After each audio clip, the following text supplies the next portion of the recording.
The senator from Nevada. Thank you.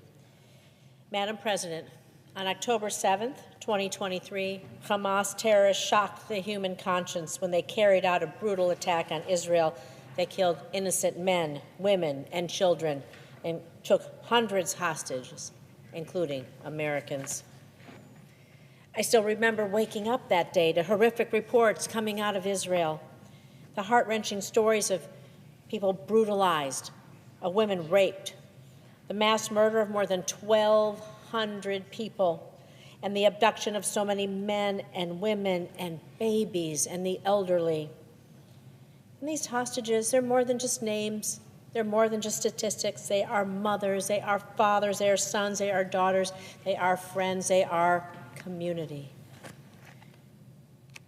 Since that horrific day, more than a year ago, Hamas has kept them captive, enduring inhumane conditions that no one, I repeat, no one should be subjected to. And in doing so, Hamas has inflicted an unimaginable amount of pain and suffering on the families of the hostages as well. Families who've been living a nightmare, a nightmare. They don't know the fate of their loved ones, and they're tormented by every video that Hamas releases. For others, it meant the heartbreak of knowing their loved one was murdered by Hamas, but their body has remained captive. Families have been unable to properly bury and grieve their loved one.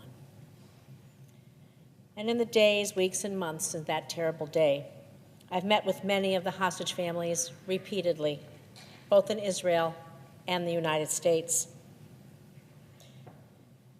Their resilience and their strength, I don't know how they do it. They wake up every day and they stand tall and they're resilient and they're strong and they speak out in the face of such pain and suffering. It is remarkable and unimaginable that they have to do this all at the same time.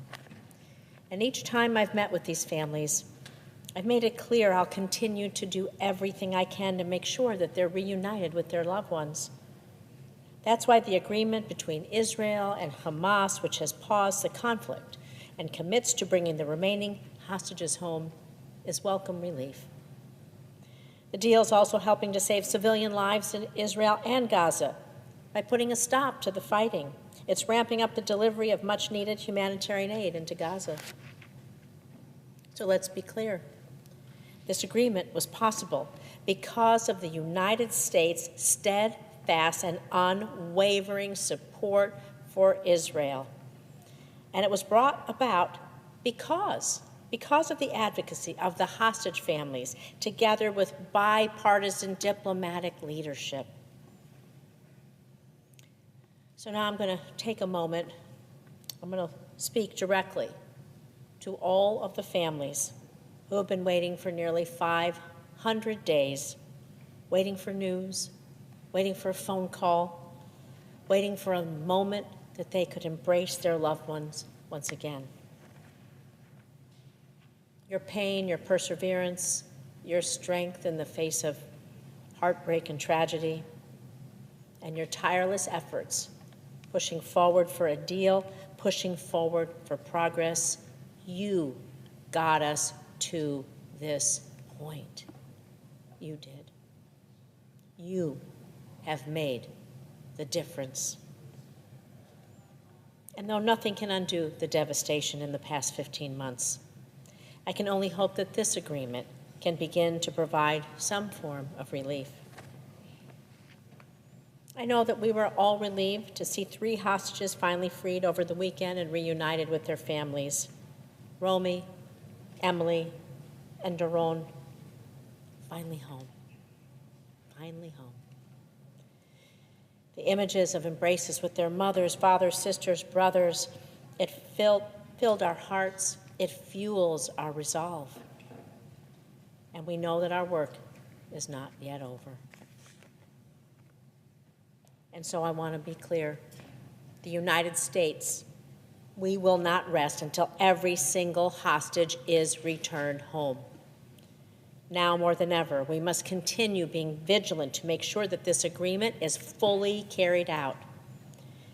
And the road ahead? Undoubtedly, it will be difficult. But with our continued unconditional support of Israel and commitment to regional stability, this deal can bring some much-needed peace of mind to the people of Israel, to the hostages, to their families, and to the region as a whole. I thank you, Madam President, for listening. We pray for the families still waiting the return of their loved ones, and we hope to bring peace through strength.